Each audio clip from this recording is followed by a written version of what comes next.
get people in coming in, all that kind of stuff. So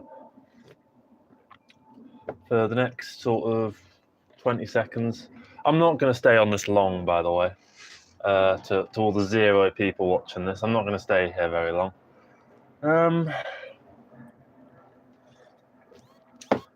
Oh, what? I know it's buzzing me to tell me that I'm live. I don't know why it needs to tell me that. Hello, first individual of the day. How art you? How are you? I'm just trying to say words now.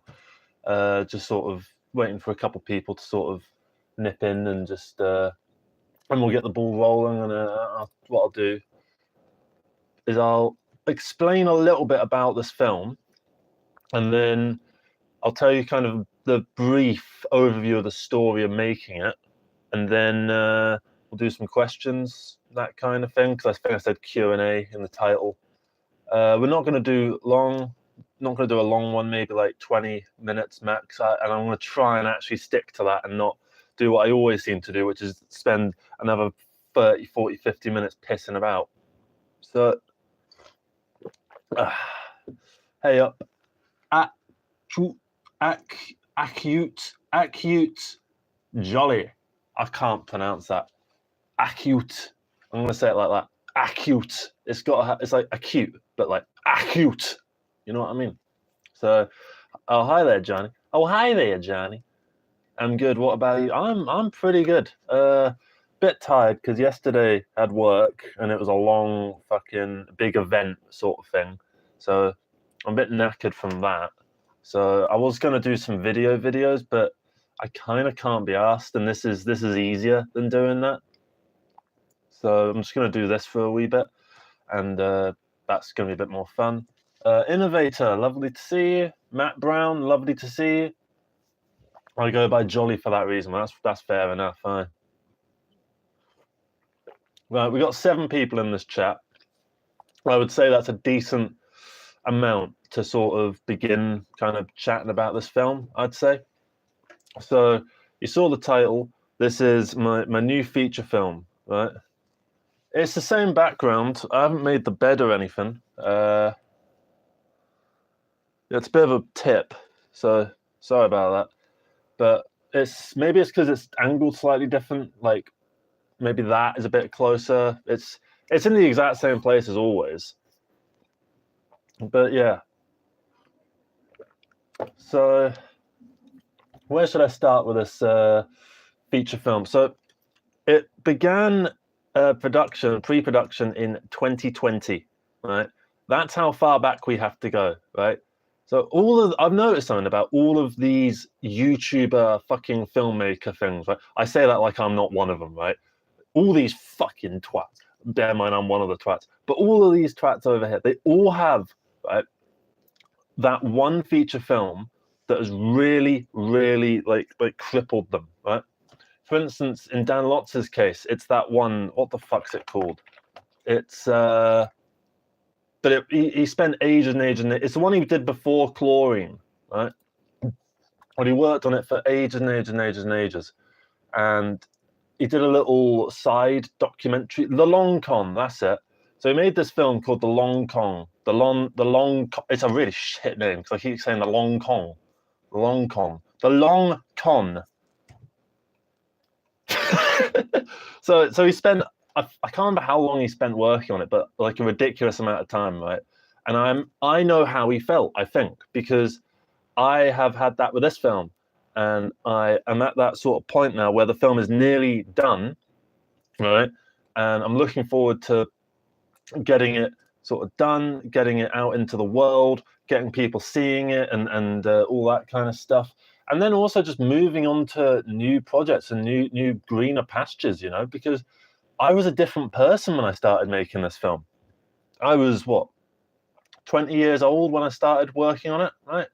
I wasn't even married at that point. Now I'm divorced, right? So everything is all like quite extreme with this film in terms of, let's call it like development, personal development, right? I've become a new person compared to who I was when I was making that film, right? So at the moment, what I've been doing is fuck is all this? Well, at the moment, what I've been doing is I have been working on this little behind-the-scenes documentary thing. So it's this. I'm not really sure how I'm going to show it to you, because I don't have a screen recorder or anything. I put it on the members only on this Johnny Mozza YouTube channel thing. But the idea is that I've gone out and filmed like a couple Johnny Mozza style fucking talking videos, right? Hello, flippin' distical pictures from Hounslow Wood. How you doing? Short films. That's going to give me. Yeah, this is the video, right? Scum was short film number 3.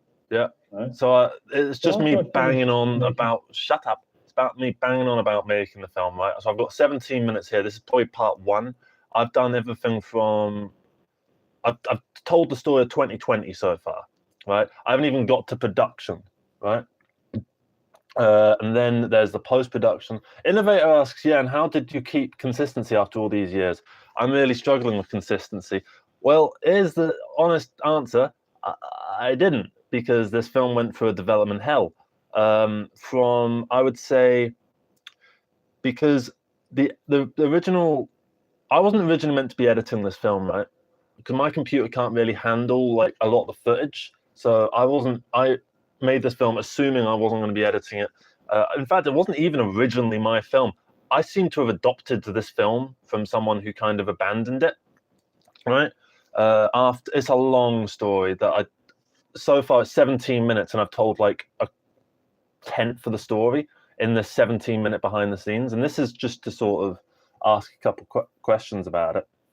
So I'd say I didn't really do consistency. I instead just sort of sat around for years, right, trying to sort of hoping that the film would be done, and just like I grew to hate the film in that time, because it just sort of, it was this big thing on top of me, right, where there was all these expectations from all the cast and crew that had so generously given their time, and I was failing them by not releasing it, and I couldn't make progress on it because I couldn't edit it, and I was trying to find editors for it, and I kept getting different people to try, and everything wasn't quite working, and like I get an edit back and it just wasn't even close to the vision, and then I'd try, you know, hiring people out, and I tried saving money to hire people, and I realized like I didn't have the money for even to do that, because getting a proper like studio editing or like professional edit costs like in the fucking high thousands, which I don't have the money for to spend on something like that, considering realistically this isn't any kind of necessity. So I couldn't do any of that. Instead, I had to start working on it myself. I knew I had to do that, which meant I had to invest money into my computer. So I saved up for like a year just to get some money for the computer, and then started working on slowly compiling the footage, right, which about 3 years after the fact. So after filming, 3 years went by before I could even see my own film, right? And that was quite a emotional sort of thing, seeing my film for the first time. Connie Z asks, do you have a title in mind, right? A Sheffield psychedelic is what it's called. If you Google psychedelic involvement, there's a bunch of shit on there, right? Ignore all that. That's the original title. It was originally called Psychedelic Involvement, but I've renamed it because Psychedelic Involvement, I think we can all agree, is a garbage fucking name that no one would ever watch a film called Psychedelic Involvement. I'm sure you wouldn't watch a film called Sheffield Psychedelic, but it's at least a better title. It flows off the tongue. Psychedelic Involvement. It's just the most college student, pretentious, garbage fucking name ever. And a Sheffield psychedelic is similar, but at least it gets the point across. It's psychedelic and it's about Sheffield. It's in Sheffield, right? You get a lot of that, right? And it's like a Sheffield psychedelic. You're seeing a psychedelic Sheffield is kind of the idea from the point of view of your main character. So that's kind of where it's kind of at, right? It's not a long feature, by the way. The original cut we got was the longest this cut managed to get was about 70 minutes, but I've been working with someone who has saved my life, quite fucking frankly, right? It is about drugs. It's the Sheffield bit that turns me off, not the psychedelic bit. Yeah, I must confess, I don't love Sheffield. It's not my favourite area. I mean, that's why I made it about that place, because it's such an interesting, derelict kind of industrial sort of waste sort of town. It's really interesting and it's really quite nice in a sort of way. But there's this community around it, and you know the fact it's in the Peak District. There's so much nature around. It's interesting. It's not London. Any film that's done in London starts to feel the same after a certain point. So it just gets on your nerves a little bit, you know? So I just wanted to get out of London, film something out of London, and we managed to. So yeah, the film at its longest was 70 minutes, and it's been cut down now to about 49 minutes. And we're looking at even cutting it down even further to about 43 to 45 minutes, which, you know, I'm a little bit disappointed in that I wanted to get a proper feature film out of it. But at the same time, what matters isn't like, you know, the ego of making a feature long 90-minute thing. It's making the most quality product possible, right? It should be for the benefit of the film, not for the benefit of the filmmaker, right? What do you mean? For some reason, all movies now are filled with agenda. All movies have agenda. Like, what's any film that's trying to convey a message has got an agenda. Oh, Basic Sin, you're thinking of Johnny Moz's Lessons in Confidence. That's a completely different project, right? Johnny Moz's Lessons in Confidence, I started because this film, Sheffield Psychedelic, was trapped in development hell. And it was really damaging my own creative output. I felt like I couldn't do anything real, anything worthwhile, because I had this, like, imagine like you've got a kid, right? You've got a 2-year-old kid, and like your friends invite you out to like Ibiza on a mad weekend away, you know, going mental for it, right? And you think, can't, got to look after the kid. And you're looking after this kid, you're changing its fucking nappy, and you're there like, oh, that would have been nice going to Ibiza, right? So making Johnny Moz's Lesson in Confidence was me, I guess, trying to find a babysitter and just going out to fucking Ibiza, basically. Are you excited for Adam Curtis's new movie? I don't know, has he had a new movie coming out? Is he the one, The Century of the Self? Oh, I thought he was the one who did Don't Look Up. Oh, my bad. I don't really know him, to be honest. Century of the Self. I do recognize that as a thing. I just don't know what it is. Like the name Century of the Self really seems to stick in my memory, but I've not seen it. I don't know anything about it, to be honest. Oh, maybe. Hypernormalization, maybe.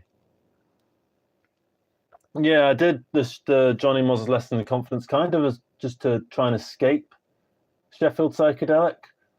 And so, because by this point I've managed to find people to help edit it, which was what really, yeah, I've had a couple editors kind of take a go at it. I had one guy because what I did is I went back and I synced every single video file to every single audio file. We filmed on a multi-camera setup, so we had sometimes 2, 3, 4 cameras going at the same time. We had like multiple audio sources. We've actually got really good audio, by the way. We have incredible, like, don't worry about the audio. This is audio.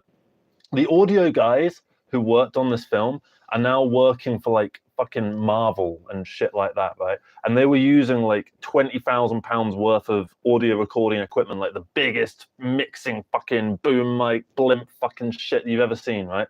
Audio is sorted.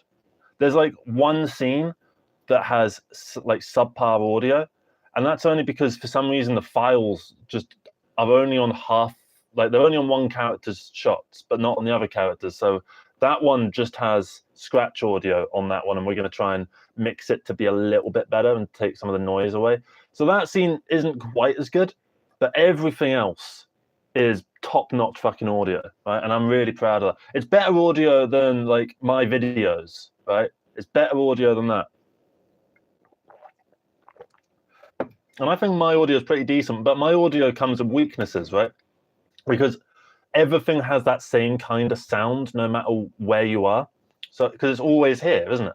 It's always right there. And so even if I'm really far away, for instance, it still sounds like this. If I'm on the other side of a room, it still sounds like this. If I walk away, it still sounds like this. There's no change, right?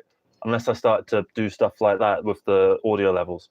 But yeah, I managed to get an editor who took my compilation of all the clips to synced, and I made a very basic rough cut, basically just copy pasting random bits according to the script. So they took that and then they tightened it up and they made things a lot better, because I found that I just couldn't edit this film. I'm not sure why. Maybe it was an emotional block of some kind, or some kind of, I just couldn't do it, right? But other people could, right? So they managed, like, for instance, we had a big party scene which had loads of like intricate edits and like fun room to edit. You know, you can do some fun edits with it, some quick cuts and stuff like that, right? And with the psychedelic aspect to it, you can have a lot of fun with that. So I said to all the editors that do what you want, right? Because whatever you're going to do is going to be more sensible, more interesting than whatever I can think of at this point. Because look, I was never meant to be on post-production for this film. This film originally wasn't even mine to make. It was someone else's that I was going to be the DP on, that somehow I then ended up becoming the director, and then somehow now it's my film. I don't entirely know how that happened, right? But it's left me with this sort of weird sense that I can't edit it properly. But yeah, so that guy took my 70-minute cut and he reduced it down to about, I think, like 65 minutes. And then I got it back and he basically tightened a lot of things up and he made some more interesting edits. And I am giving credit to that person. I just don't know if I want to name them yet. Like in the middle of a live stream is my only thing. They're in the rolling end credits, but I don't know if I should be just like saying people's names. You know what I mean? That's the only reason I'm not naming people. But they are in the credits. So yeah, that person.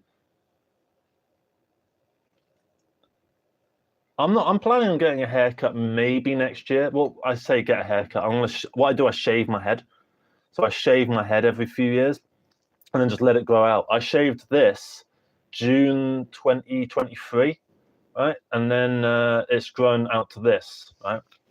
Maybe next year, like once Johnny Moz is all done, you know, I might cut it again. I'm kind of trying to grow it out a wee bit more so that it goes like, you know, down like that, because I think that would look quite nice. Because before my hair was more wavy rather than curly, and I like this. It feels like it's very thick and it's more Brian May compared to whatever it was before. So yeah, that editor delivered back like a 65-ish minute cut. And then a good friend of mine has started editing it, and I managed to get down to about 45 minutes. And they've basically gone through and just, like, what's the word? It's more like online editing. Like they're doing the stuff that takes it from rough cut to something actually watchable. So now all that's left to do with the film, I need to sort out music licenses or like getting permission. The name of the movie is A Sheffield Psychedelic. The film is called A Sheffield Psychedelic. And so I just need to sort out music licenses or just getting permission. I got permission from someone today to use their song, which I'm really excited to put in because it's fantastic, right? And then I've got probably about 7 or 8 more song slots-ish in the film that I need to fill. Because at the moment there's just temp music in there, and that's like copyrighted stuff that I can't use, right? So I just need to fill those gaps. There's a couple bits where it's sort of drones and stuff where I need to maybe come up some of my own drones. Put that in. Then I need to work on this behind the scenes sort of bonus content for the DVD, Blu-ray, whatever. I just call it DVD, right? Because it's all the same shit to me. These fucking things, right? I'm making one of these, right? So yeah, there's gonna be a DVD in there. Might be one of these. And I'm not gonna make it look all professional or anything. I'm more interested in having it be DIY. So I'm not gonna use Amazon's fucking make a DVD per sale. So someone buys a DVD, Amazon makes a DVD. But I'm not doing any of that. I'd rather because I've got a load of DVD-Rs, right? And I've got a pen, right? You know, a marker pen, right? That I barely ever use. I've got Sharpie. So I'm just going to put like 1 out of, I don't know, 50 or 100. I don't know how many people want to buy these fucking DVDs, right? But I can make more because I'm just going to be making them myself. And I'm going to go to the library and I'm just going to print off, like, you know, the sleeves, which will have the, you know, what's on the back of this?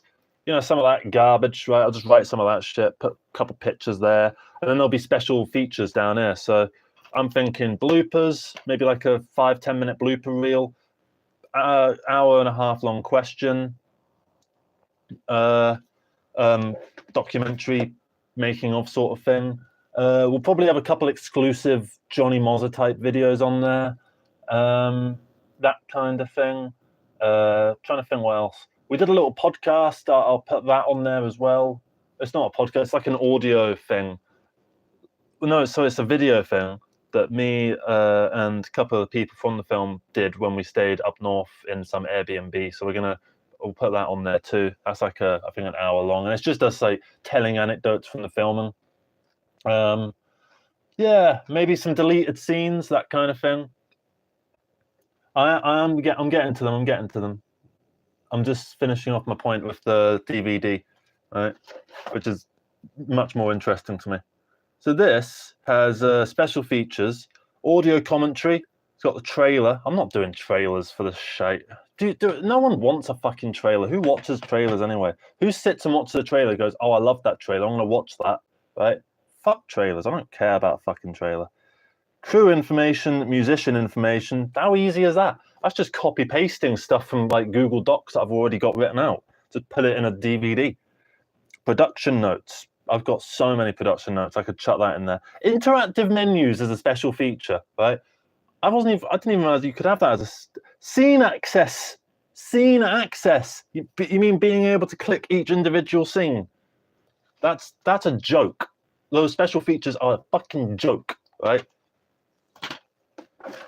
What other DVDs have I got? What's on the Alan Partridge one? Yeah, here we are. It's got the making of, deleted scenes, bloopers, and audio commentary. Decent little stuff, right? We're not going to have that, though. We're going to have, like, that. So just fuck all this cardboard stuff. Yeah, now I'm going to do the questions, right? So how do you support yourself financially? Well, 1, I do this. 2, I have a day job. 3, I do, like actors' headshots and, like, the occasional, like, videography gig and stuff like that. So I'm not, like, swimming in money or anything, right? But I managed to get through and, like, have enough to sort of be comfortable without, like, worrying from day to day. So yeah, I work as a bartender. And no, I'm not vastly interested in trailers. I just never watch a trailer and care. What I might do, I might chuck a scene out, right? Because the thing is, to do a trailer, I have to sit and edit a fucking trailer. That takes ages, right? And to do a proper good-looking trailer, because also this is a no-budget film from a nobody who doesn't matter, right? I'm fully aware of that. I'm not fucking Avengers or something where people are like hyped for the film, where I need to build hype or whatever. I'm not interested in that. I just don't care about trailers for anything. It's a waste of my time and it's a waste of your time, because if I don't care about making the trailer, spend a load of money so that I can get some editing house to make a trailer for me, that costs like 500 quid. I'm all right, actual Kurt, but I mean, thank you very much. But wow, Jesus. I've never been donated this much in one sort of go. I'm a little bit stunned. Thank you. Who the fuck is the actual Kurt? Thank you very much. Holy shit. Sorry, that's completely taken me by surprise. I see a lot of streamers, right? And I just see like money pouring in and they just ignore it. And it's like, what the fuck? You're just ignoring that shit. I don't understand how they do that. Fuck it out. Thank you very much. I'm just looking through the comment here. What are you planning to do after the movie is released? After the movie is released, I'm going to focus more on Johnny Moz's Lessons in Confidence, which so far, for the past couple months, it's gone from being top priority to sort of third priority. I've spent a bit of time just kind of working a bit, like day job is taking a bit more of my time. Like before I was only doing like very like 15, 20 hours a week. Now I'm doing more like 30 hours a week. So it's a little bit more pressure there. And we've been getting events and stuff going on. So I've had to use my brain and think about work, right? Hence why there's been a few less videos on the channel as well. And yeah, that's kind of where I'm planning on, because I just want this film done because it's a big weight on my brain, right? And once it's gone, right, once the film is out, my ability to be creative is going to skyrocket because I will feel free. I don't feel creatively free. It's like anytime I work, like for instance, when I work on Johnny Mozza, I feel like I'm neglecting a Sheffield psychedelic because it's not out yet and it should be out, and I'm letting all the people down that worked on it, right? There's like 50, 100 people that worked on that film collectively who came for a day's filming here, or, you know, helped do a bit of editing here, or, you know, gave their time in various ways, you know, and because it's still not out yet, I've let those people down, right? And I need to genuinely get it out, because that, you know, at the end of the day, if I was one of those people, I would look at me and see that guy as like an idiot who had way too much ambition and failed, right? And I think their perspective would be correct. It's taken like fucking 4 years to get this film done, right? That is ridiculous for a 45-minute, no-budget little movie, right? There's no real excuse at the end of the day. So I need to get it done. And this is the process. This is the final push. Like if I'm working on behind the scenes bonus content and DVD extras and sorting out licenses for the music in the film, and I'm working on the format of the credits and all this sort of stuff, that's a good sign, in my opinion. See, Innovator says, have you tried to get sponsor for your projects, or maybe it haven't got to that part yet? I don't know, because I already feel like I've been sponsored. You know what I mean? Like, all these people gave their time and their hard work to this film. We only paid expenses and stuff like that for the film, right? And I know that's not the best sort of thing, but at the end of the day, I wasn't the producer. I was the director, and we originally had a producer. We originally had a sponsor, right, who was meant to cover all this stuff, but they dropped the ball fucking hard, right? Right after filming was complete, they went completely AWOL, right? And I started getting emails from people that worked on the film that came to set that would be like, "Hi, Josh, I spoke to this person, the producer, right? Spoke to him. Sorry, I emailed him, but he's not gotten back to me. Basically, he owes me £150 in travel costs and stuff like that. Would you be able to sort that out for me? Because he's not responding to me, right?" And so I take out £150 from the bank, right? Despite the fact that I've already like spent all my money, because I was putting my money into it as well. I paid for all the like hotels and the props and stuff like that, right? So I sunk myself clean. I wiped basically everything off my my financials, right? So I had to take out a loan, right, to pay all of these people off, right? I think I probably like got a sudden expense of like £3,000. I had to pay £3,000 that I never should have had to pay, right? And I think that thing in of itself is what really fucked me over, because if I hadn't have had to spend that money, right, that probably is what drained me so much. I just kept getting email after email, just like, "Hi, Josh, I've spoken to the producer. But they haven't got back to me. They owe me." And I'm like, how much this time? 150 quid, 200 quid. I had to start paying people in installments, right? Do you know how fucking embarrassing that is? As someone who's meant to be conveying an image of professionalism, right? To have to give their basic, not even properly paid fucking like hard graft, I have to do it in installments, right? Because I'm so wiped out, right? I wiped out every single one of my financial safety nets, right? At that point, I had like multiple accounts, savings accounts. I had money in the stocks, not like just in the trading 212.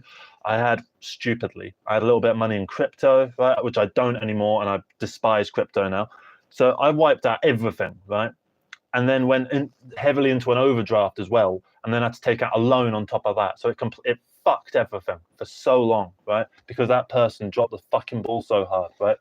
And I've made a fake name for them, right? Their name is Maurice, right? Their real name shall not be exposed, right? Because I don't want them to face any kind of, I don't know why I'm not revealing their real name, to be honest, but I just feel like I shouldn't.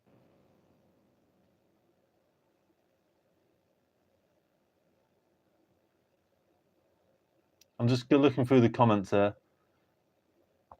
But yeah, basically, I feel like I've already had a sponsor and I've wasted the sponsor essentially. So now now my sponsors essentially now are just people who like my good friend who's editing the film at the moment. Who I think he wouldn't mind me naming Benja from the channel Benja Lee. Right? If you look up Benja, Benjah Lee Lee on YouTube, he's got a YouTube channel. I'm in a couple of his videos actually. We've done like photography challenges and stuff. He's a really nice guy, really fun to work with, and just really genuine, fantastic bloke, right? Who I enjoy spending time with. And he's editing it at the moment. But I'm just seeing one that says he scammed you. And I don't think he scammed me. The thing is, he wasn't like a confident. This person I'm talking about who dropped the ball was not a confident person. They were a very meek individual. They were very, I guess, willing to just let me sort of take control. They wanted to quit the film so many times, and I would motivate them to stay on and to tell them that this was their idea, their dream, and that we can make magic happen together. And I believed it at the time. And now I look back and I wish that I'd never said any of that, that I'd never tried to motivate them, that perhaps my attempt to motivate them caused all of this to begin with.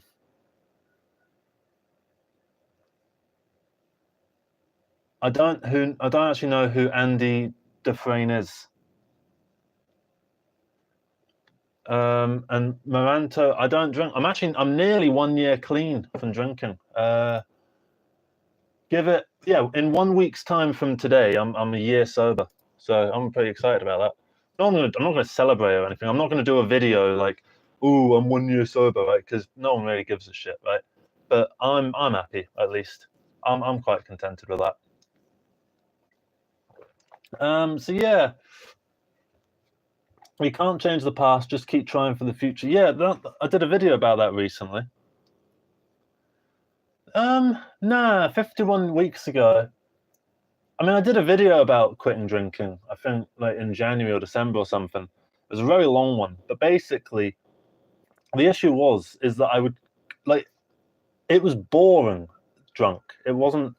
I was sort of secluding myself from the real world so that I could just sort of drink on my own rather than like, crazy getting drunk stories and like making a fool out of myself.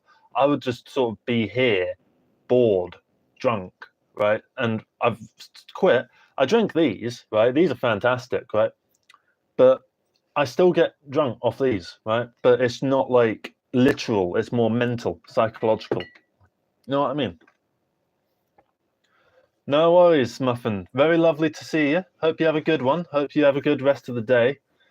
I'm going to be logging off in probably about 10 minutes or so. So have a good one. Yeah, metaphorically, for instance, I went to a house party 4 or 5 months ago, right? And I bought probably like 8 of these, right? And a house party, you get there at like 8, you stay there till like 2 in the morning, right? I stayed till the end of this one, so I had 8 of these, which they are. Do they show units? Because 0.5%. So 0.5% times 8, right? So what's that? I had 7% worth of beer, right? So it's not like I literally, like I probably still got a tiniest, teensiest bit intoxicated, but so little over such a long, period of time that it was fine. And then you feel drunk in the brain, and when you're walking home, you and your mates are kind of like chatting shit, stumbling around, being dumb, right? You can still have all that. Then you say goodbye to people, and then you just sort of straighten up, right? And you're sober. It's like that. It's really nice. Don't wake up hungover. I spend so much less money because, because I don't drink these every day. I used to drink alcohol every day, so it's brilliant. It's made my life so much better, and I don't really feel the need to go back to it. I don't think I'm not going to say never. I would never say I've quit drinking forever, but I don't think I'm going to go back personally. Probably. I mean, never say never, but I just can't imagine it. I don't have any real opinion on it, to be honest. I've never done ketamine. It's just not something that because that's like speedy stuff, isn't it? Like I've never done cocaine. Have you seen the way that I fucking talk in some of these videos? Do you think I need to take cocaine? Right? People probably think I'm already on it, right? Can you imagine if I took cocaine, how fucking fast these videos would be? It would literally be just like an hour, or how long does cocaine last? Like half an hour, something like that. I've smoked weed. I took MDMA once, but I didn't like it.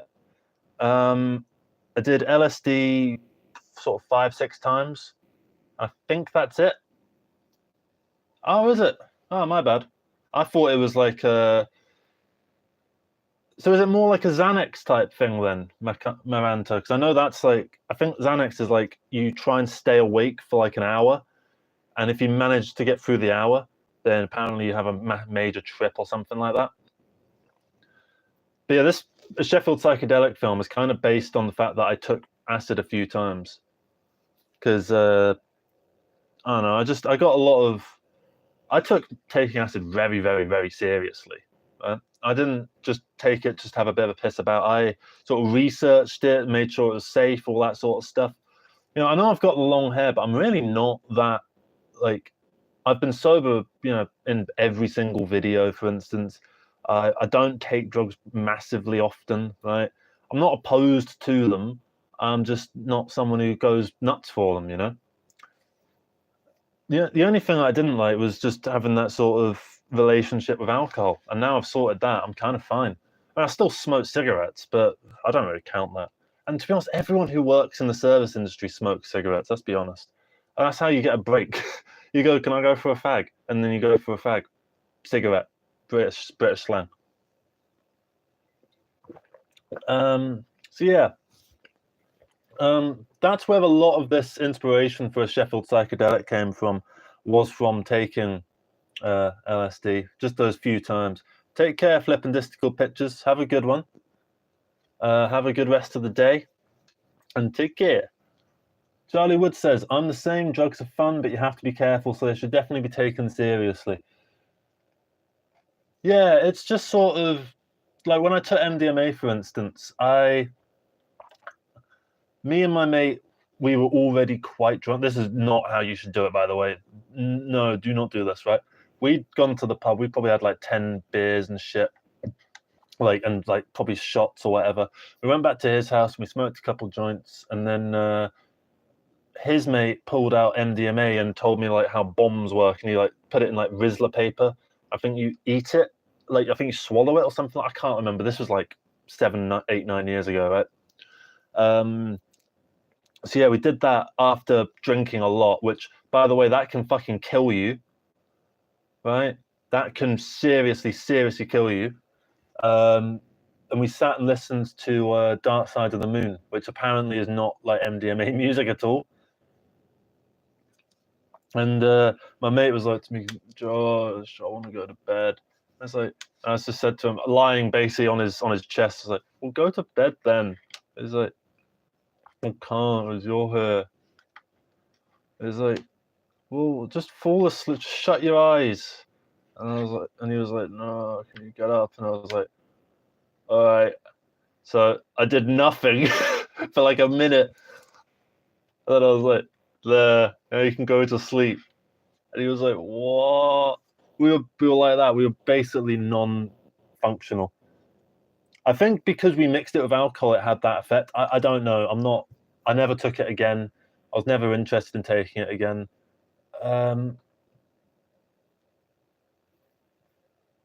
Yeah, I didn't enjoy it.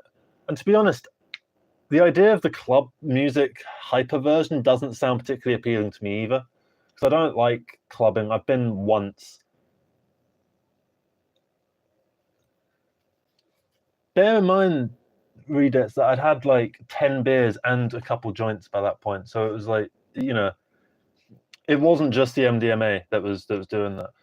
But that's why I never did it again. I was never interested in anything after that, particularly. And at some point, I would like to have another, maybe a microdose mushroom trip or something like that, just to, because I feel like I need a refresh on perspective a little bit, and that would be nice. I think just find a nice day where I can just go out in the park, flower fields, and all that sort of stuff while it's summery, and just find get myself into a good sort of headspace, get all my tasks done. I think once Sheffield Psychedelic's done, I wouldn't mind doing that. But yeah, I'm not really a druggy person.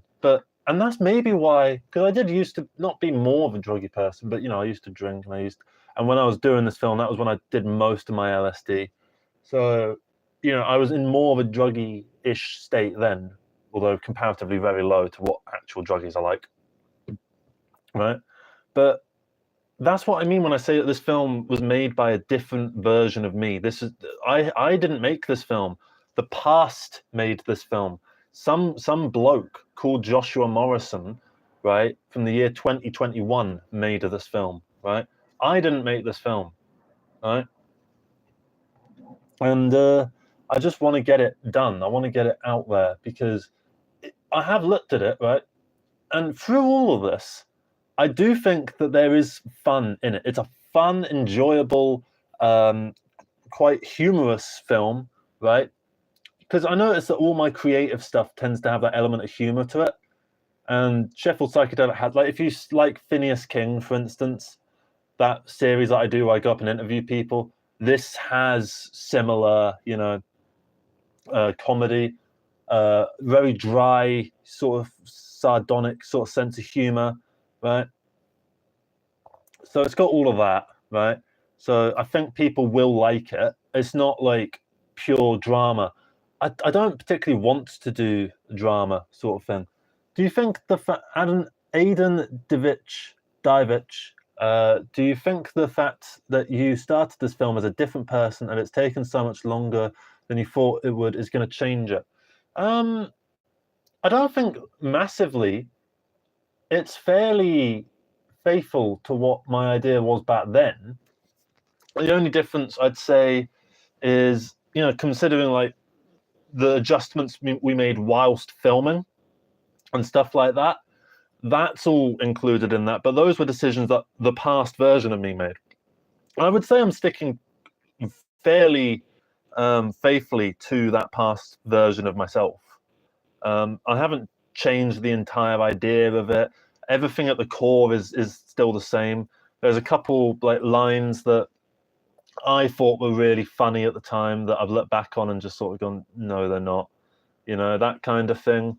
I mean, if I could go back and start this film from scratch, I would do it differently. But a lot of it would just be like I would keep the same overall structure. I would just emphasize various things more. And I feel like there's more room to go into various, details of the film. Not that I can really explain those now. You'll need to see the film, and you also need to see this behind-the-scenes making of documentary thing. Which, to be honest, I'm more excited for that at the moment because that's the current me making that. I'm really enjoying that. The time here is 11:38 in the morning, and yeah, I live like not fully in London, but like very near London, so you see me in London quite a lot.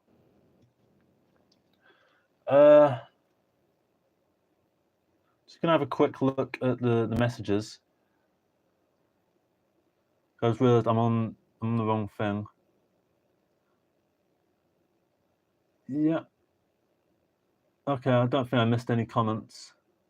Oh, Big Les Show. I do really like the Big Les Show.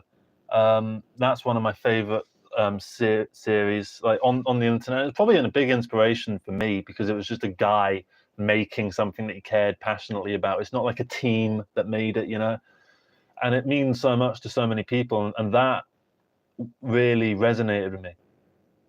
I do eat breakfast. I had some cereal. So yeah, it's really interesting, the Big Les Show, because I mean, the only I'm not super you know, when it like goes into the microphone, that kind of gets on my nerves. But apart from that, I love that series. I think it's really good, and it so easily could have been just shitty kind of drug humor, but they managed to really pull it out the bag. I do like muesli. Muesli is good. I don't have it every day. I probably switch between cereal, scrambled eggs, that kind of thing. Yeah, loads of good stuff like that. Yogurt with like raspberries and granola and that kind of thing. Oh, thank you very much, Carson. That's very, very, very, very nice and sweet of you to say that. I mean, I disagree, but thank you very much. That means a lot. I'm just trying to think what else I need to. If anyone has any questions about a Sheffield psychedelic that I should probably answer, then ask them in the next sort of minute or so, because then I'm gonna head off because I want to do the second part of this thing, right? So we did part one. I've managed to do a little meme edit. I'm so happy with myself. I never do a meme edit, right? I did one, and it worked so well. It was something like this. You're not going to hear it properly, but I'm so happy with myself for coming up with this. 19, Co for Corona, Vi for virus, D for disease, and 19 because it started last year. Mono means one, and rare means rare. When the pandemic. Yeah, I did that. And I don't care. Come on, I must be able to include that. I must be able to include that. Mono means one, and rare, because like, what the fuck was that? Innovator asks, how far into the future should we be looking? I've been talking with Benja about this, and I think that later in this year, I do think this year, right? I don't want to. I'm gonna say a conservative estimate because I would rather it come out before this rather than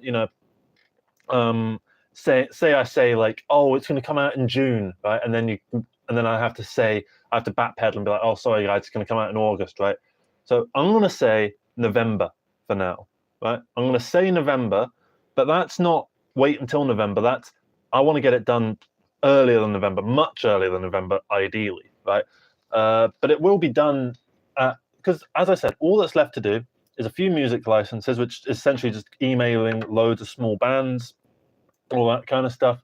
It needs. What else did it need? I need to fix the credits. There's a couple issues with the credits. That's like a half-day job for me. There's the actual making of the DVD and all that sort of stuff. I need to learn how to do the film is called A Sheffield Psychedelic. That is a Sheffield Psychedelic. I need to do the DVD like screen menu thing. So that's probably going to be a couple days of like YouTube tutorials and that kind of thing. And I probably have to make like assets for it and like buttons. I'm not announcing a release date just yet. I want to get full picture lock, right? I want to get everything to a point where it is complete, where we could I want to be able to announce it as if it could come out the next day, right? But we probably wouldn't. We'd probably give it a little bit extra time so we can build some kind of semi-marketing campaign kind of thing, right? So I'm not going to announce a release date just yet. I am going to say definitely this year. And my goal, this is my personal aim for this film is I want to release it in August. That's my personal hope, right?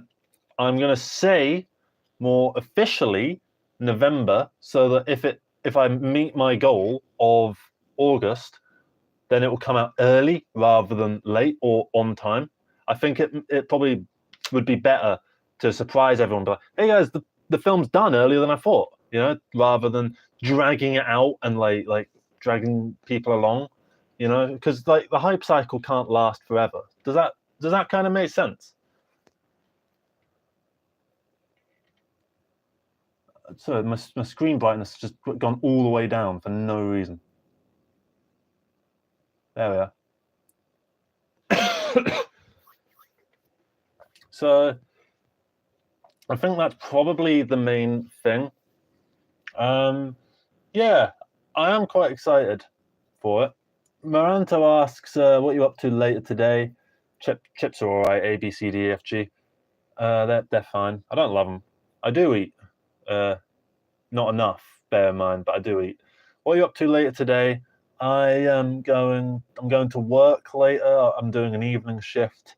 And then in the meanwhile, I'm probably gonna just do some more editing on the Sheffield Psychedelic BTS, work a bit more on it, because now I've kind of hyped myself up to do work. That's why I did this live stream, to sort of get myself in the brain space of the film. And it worked. So I'm gonna do that. It's a lovely day. I work in the UK. We barely get, and there's no Americans near here. I used to work in central London. Whenever we get an American in, all the bartenders try and serve the Americans because Americans tip. I once got a £40 tip for just tapping shit on the screen, right? And like the woman came up to me, she gave me a phone with a list of what she wanted on it, and I just read the list and just tapped stuff. I said, "Oh, honey, just add 20% for yourself." And I was like, "What? 20% of like 230 quid or something like that?" I was like, I made like 40 quid doing fuck all, right? I know in America it's really bad the way that they do, like the staff don't get paid properly, but it really benefited me because Americans come over here and just do the same shit they always do. So I'm getting paid properly and I'm getting the tip. That was good. But now I don't work with Americans, so I don't get that anymore, but it's fine. Because Americans were a two-sided thing. They were either super, super lovely, or they were like a nightmare. Just really, like, you know, demanding, Karen-y kind of things. But usually they were lovely. Fromage fries. I don't know anything about it. Muller rice, Muller corner. They're good. they're very nice. Do you like chicken, cheese, bacon, and broccoli with jacket potatoes? Not really in that combination. I do like all of those things.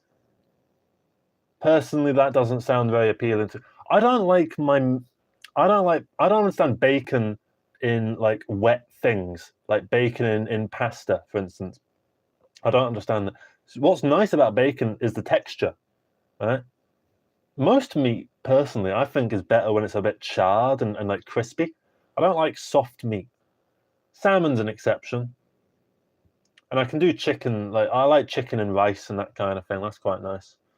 But yeah, I'm more into like hard meat, if that makes sense. But that's gonna get clipped. God's sake. McDonald's, yeah,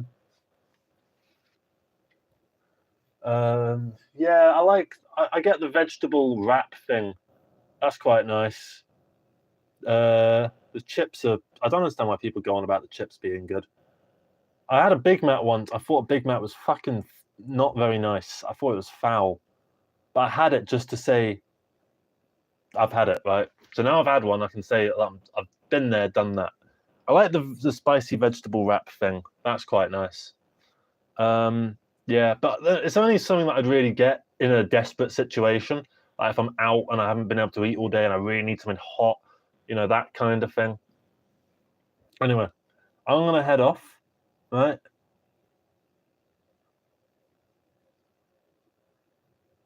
And yeah, I will see you all around in the next. I'll probably do another live stream some point soon. Maybe at some point I'll make a channel just for live streams. I'm not sure. Probably won't. Probably won't bother. Anyway, take care, everybody. Bye bye. Bye bye, Maranta. Bye bye, Aiden. Bye bye, Maranta Part 2.